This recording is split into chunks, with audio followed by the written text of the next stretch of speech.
tomando en cuenta la respectiva resolución o sentencia, en este caso de habeas corpus, de fecha 5 de agosto del 2022, debo manifestar que oportunamente también ya envié toda la información al señor asambleísta Ricardo Pulcuango, donde consta claramente, primero, que efectivamente dicha fecha y hora que sustancié la audiencia y realicé la respectiva sentencia por escrito, estaba con todas mis facultades y mis competencias vigentes.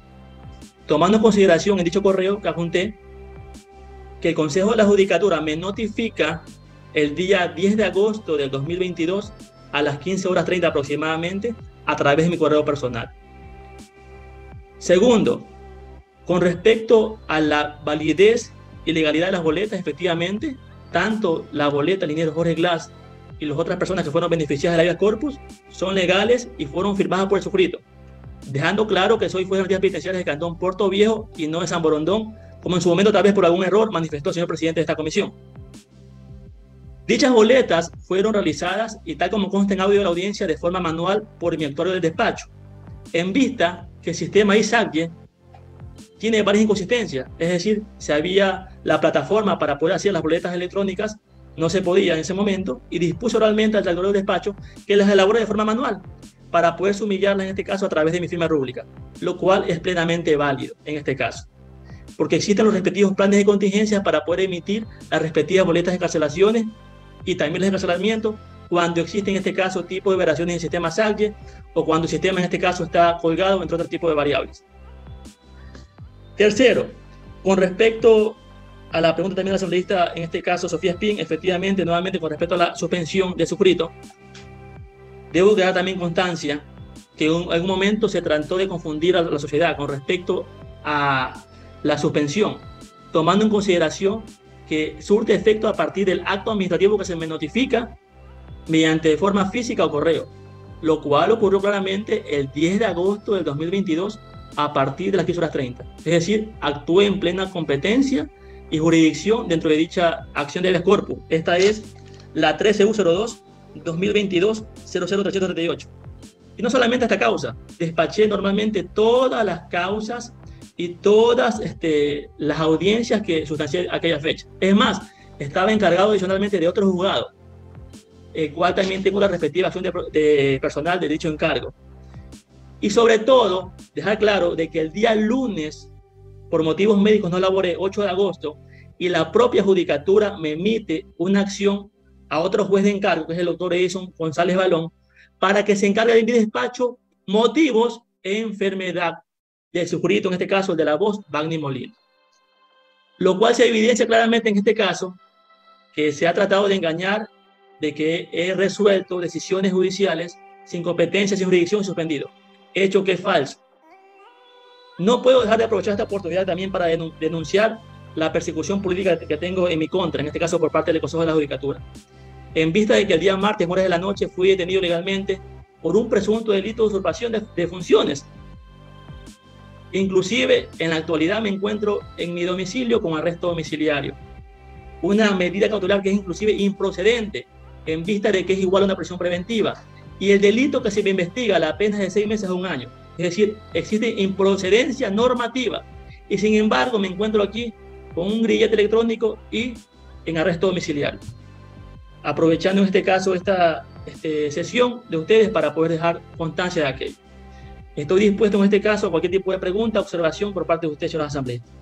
Sí es importante, si el señor juez puede ratificar la línea de tiempo de cómo se da este proceso desde que da el habeas corpus hasta que sale la boleta de excarcelación, hasta que él es notificado de una suspensión. No lo ha dicho, pero yo creo que debería inclusive ser aclarado y marcar los tiempos. Eso por un lado. Y por otro lado, ¿qué pasó con el número de cédula? Porque la información que se es pública, de público conocimiento, es que la primera boleta de excarcelación viene con un número de cédula erróneo y que luego viene una segunda boleta, que es la que nosotros tenemos aquí, ¿verdad? Que es la que hemos mostrado también al director del SNAI, y que a pesar de que ya está corregido el número de cédula, se sigue sin ejecutar y se sigue manteniendo preso se sigue manteniendo secuestrado al señor ex vicepresidente Jorge Glass. Esas serían mis dos preguntas adicionales, señor presidente.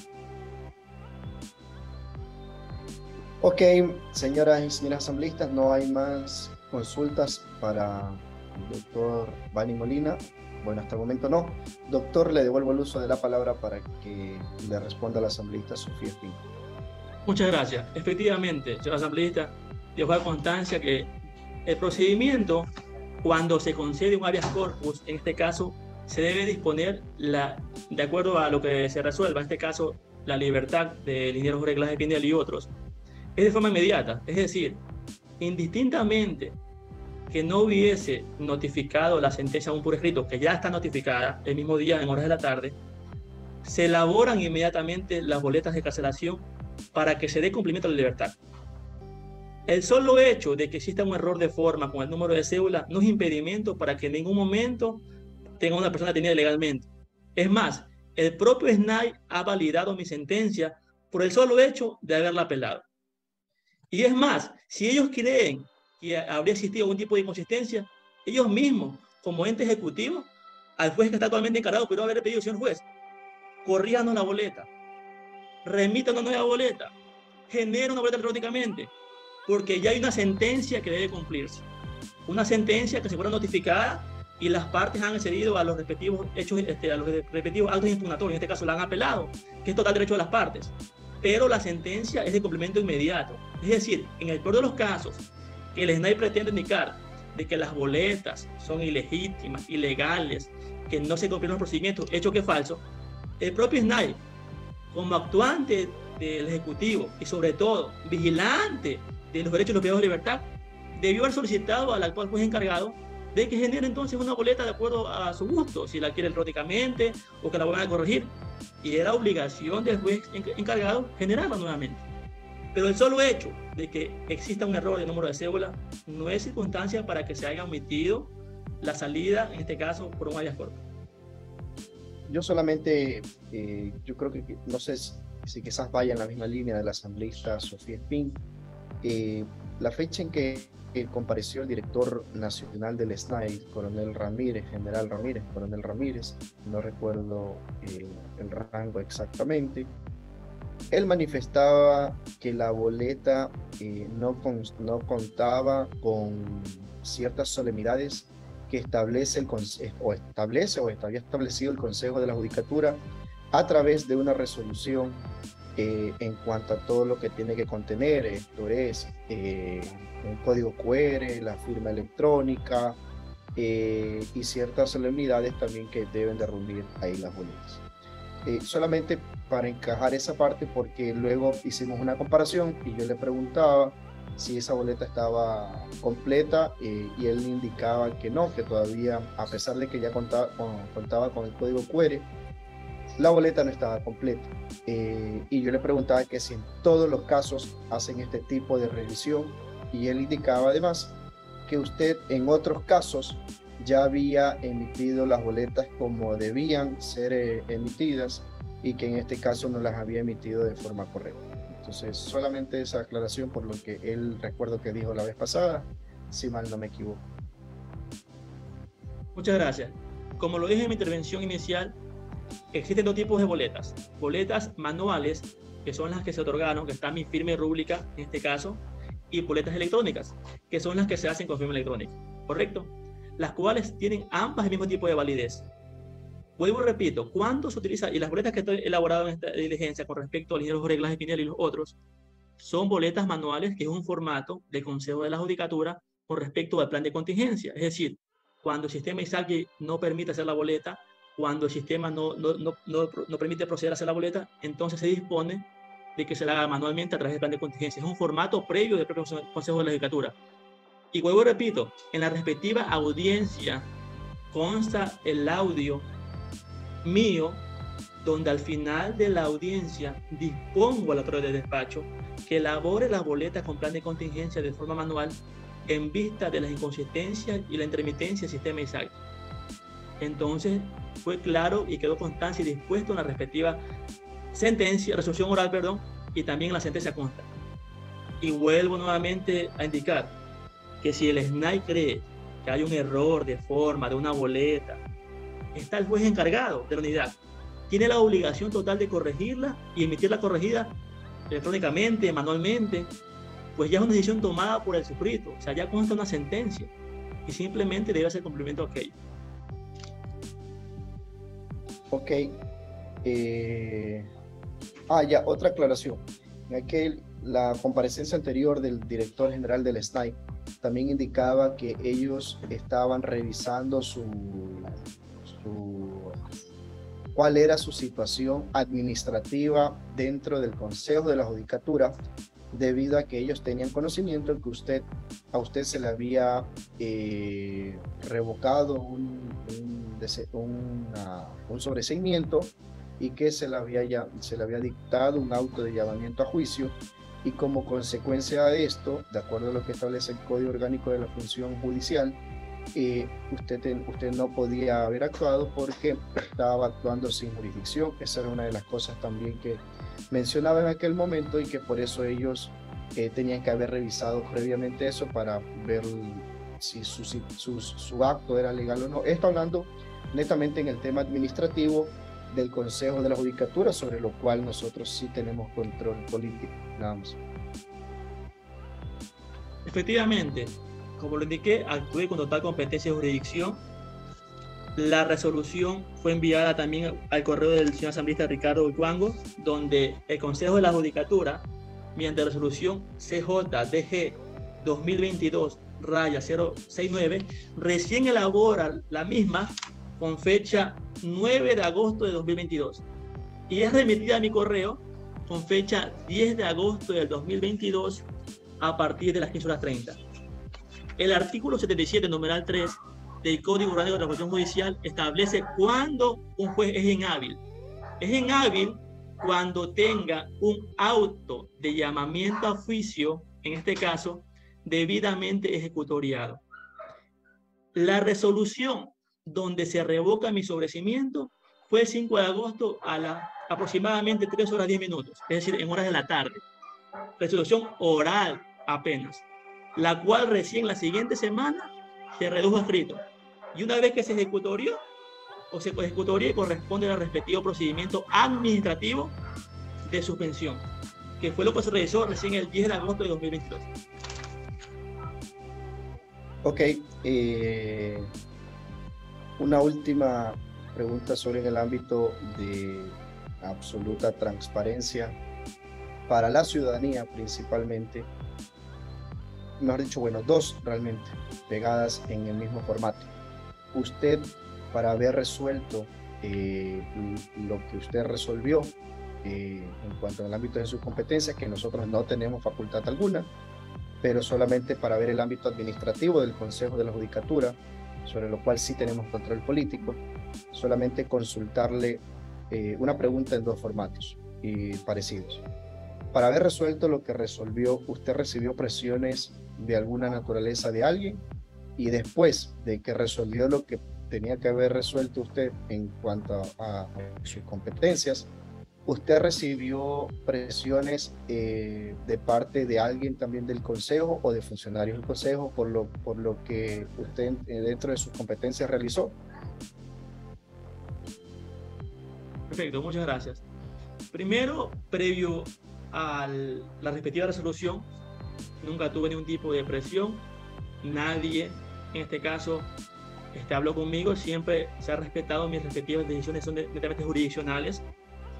El habeas corpus y todas las audiencias convocadas ese día fueron legalmente notificadas a las partes, se evacuaron con normalidad y fueron resueltas con normalidad, tomando en consideración las alegaciones de las partes y tomando en consideración los documentos o pruebas aportadas en la audiencia, antes de dicha audiencia. Después de la audiencia, ya lo que he hecho público por parte del Consejo de la Judicatura, me denuncian, hacen una denuncia que me notifican el día martes en la mañana de usurpación, una denuncia realizada por editores generales de la Judicatura, y sin embargo, sin que él hubiese todavía reconocido firma rúbrica, puesto que para el día miércoles recién le habían convocado su versión. El día mismo martes en la noche, como elemento de convicción, una denuncia, me detienen, indicando que me había usurpado las funciones. Cuando me detiene la fiscal provincial, yo les indico cuál es su elemento de convicción. Me indica la denuncia del general. Digo, es una denuncia que no está ni todavía reconocida por él. Es más, el día de mañana usted me notificó que es la versión de él. No se preste para este show mediático, por favor. No se preste para temas políticos, les dije yo. Ahí, inclusive eso está grabado en su momento. Un policía lo grabó en el momento de mi detención. Dice, no, para mí es suficiente la denuncia de la judicatura.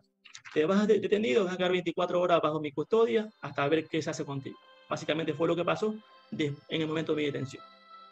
Entonces, vuelvo y repito, en este momento me encuentro para arresto domiciliario y grillete cuando es improcedente un arresto domiciliario en temas de este delito, puesto que la pena no supera el año, es una pena de 6 meses a 1 año, un delito que no procede en mi contra, no hay tipicidad, puesto de que yo estaba en todas mis facultades y toda mi jurisdicción para poder resolver. Ok, mire, solamente para atar con algo que nosotros como comisión hemos venido tratando también, en otros casos el Consejo de la Judicatura, hemos visto que en unos casos es expedito en cuanto a sus funciones y en cuanto al ejercicio de sus atribuciones, esto es suspender jueces de manera temporal hasta que reciban la sanción correspondiente luego del procedimiento disciplinario. ¿A usted ha tenido alguna declaración jurisdiccional de error inexcusable? Le pregunto por esto porque quiero hacer un poco, quizás los compañeros de la comisión recuerden, en otro momento yo le he consultado y bueno, yo particularmente he presentado una queja en contra de una jueza porque ha tenido una declaratoria de error inexcusable y ahí el Consejo no ha pedido ni allanamientos, no ha sancionado tampoco.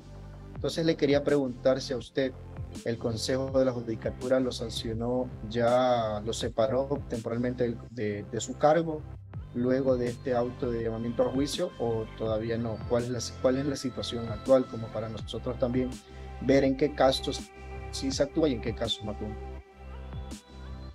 Actualmente se me suspendió mi jurisdicción desde el 10 de agosto de 2022 a las 15:30, es decir, me encuentro suspendido sin sueldo. Ese es actualmente el procedimiento administrativo que consta, hasta que se resuelva mi situación jurídica en una audiencia de juicio. Ah, ok. Sí. Claro, entonces es distinto el tema, correcto. Entonces no hay cómo hacer esa comparación. Bueno, yo no tengo más preguntas, solamente la asambleísta Sofía Espín. Presidente, para terminar, una última pregunta. Otro de los argumentos que hemos escuchado de la ilegalidad de la sentencia que ha dictado el señor juez sobre la competencia, estando él en Portoviejo y las personas privadas de la libertad en Quito, ¿cómo se sitúa la competencia del señor juez? Y por favor, él podría respondernos. Muchas gracias. Primero, dejar constancia de que la causa llega a mi conocimiento, tomando en consideración como antecedente de que soy el único juez penitenciario del Cantón Portoviejo. Es decir, todo tipo de acción penitenciaria o acción de habeas corpus con personas que se encuentran sentenciadas recae exclusivamente a mí. Segundo, con respecto a la situación, comparece en este caso dentro de dicha acción de habeas corpus como accionante, en este caso, que es lo que me da a mí la competencia, una persona del domicilio en Portoviejo alegando en este caso desconocer con respecto al paradero de un privado de libertad. Nombres que no tengo aquí a la mano, pero constan en la respectiva sentencia. En vista de que, con respeto a su derecho a la integridad física y su salud. En vista de aquello, convoco la respectiva audiencia de habeas corpus para sustanciar dicha audiencia. En dicha audiencia intervienen también, se conectan en este caso, para que se aplique un posible efecto intercomunes, la defensa del ingeniero Jorge Glass Espinel y también la defensa de Daniel Salcedo Bonilla, tomando en consideración elementos, en este caso, análogos en vista de las situaciones del dicho privado de libertad. Documentos y pruebas que se encuentran en este caso en el respectivo expediente, que es bastante bultoso, y también, en este caso, también la respectiva sentencia con mi respectiva motivación.